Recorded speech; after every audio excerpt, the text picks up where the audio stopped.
皆さんこんにちは。大麻の合法化はアルコールへの関心が低下していくと新たな研究により発表されました。この研究では嗜好用大麻が合法化されている州の若者の大麻への関心が低いことも明らかになり、大麻合法化によって未成年の大麻の使用が増加しないことを示す以前の研究が裏付けられました。大麻合法化の影響を調査する新たな研究がアルコール業界にとって大きな痛手に。今回の研究は大麻が合法化されたことでアメリカ人のアルコールへの関心が低下したことを明らかにし、大麻の合法化はアルコールの売上減少と結びつけ、これまでの研究結果を裏付けています。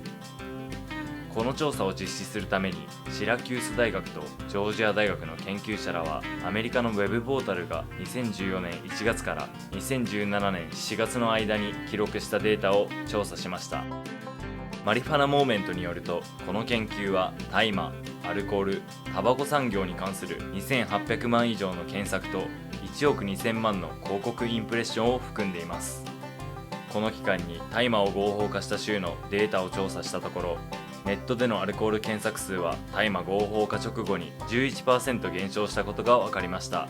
しかしタバコの検索数は 8% 増加したことが明らかになりました。これらの結果から研究者らは大麻の合法化がアルコールについては検索数と広告効果が減少するが、タバコについての検索数は増加することが分かりました。したがって大麻はアルコールの代価品と考えられますが、タバコの代価品とは考えられないと結論付けました。アルコール業界が大麻の合法化に懸念を抱くのは理由があるようで、もしアメリカの連邦法で大麻が合法化されれば市場の下落を避けるためのクリエイティブな戦略が必要になるかもしれないと、ジョージア大学の助教授で本研究の著者が述べています。実際多くのアルコール関連企業はすでに大麻業界に参入する道を選んでおり、大麻関連企業と提携して大麻成分を注入した製品を開発したり、大麻関連のベンチャー企業の株を購入したりしています。アルコール業界の中にはアルコールを完全に諦めて独自の大麻事業を立ち上げた人も出てきています。この調査では大麻のネット検索が嗜好用大麻を合法化した州で 17% 増加したことも報告されています。しかしこの検索数の増加は成人にのみで、19歳以下の個人による大麻のネット検索数は大幅に減少しました。この調査結果は大麻合法化に反対する多くの人々が主張しているように、嗜好用大麻の合法化は子供の大麻を使用する確率が高まるかもしれないと捉えています。ですがこの見解は昔の研究のものです。